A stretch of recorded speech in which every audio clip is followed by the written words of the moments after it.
Hello বন্ধুরা, আমি যখন মেঘালয়ে গেছিলাম তখন আমি ক্রাংসুরি ওয়াটারফলসে গিয়েছিলাম।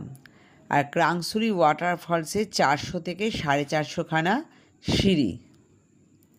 তা আমি খানিকটা সিঁড়ির ভিডিও তুলেছিলাম। সিঁড়িগুলো দেখো, খুব সুন্দর, ছোট ছোট, নামতে অসুবিধা অতটা হয়নি। ওঠার সময় যতই হোক 400খানা সিঁড়ি, 400 থেকে 450।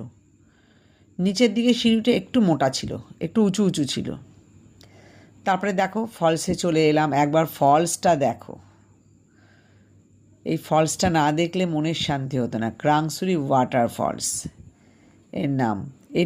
এই ফলসটা সবাই যায় না। এটা না কোনো গ্রুপে গেলে তারা নিয়ে যেতে চায় না। আমরা নিজেরা গেছিলাম বলে একা একা আমরা ঘুরতে পেরেছি। জলটা কি পরিষ্কার দেখো, একদম স্বচ্ছ, দারুণ জল, দারুণ জল, একদম তলা অবধি দেখা যাচ্ছে। আর এটা কোনো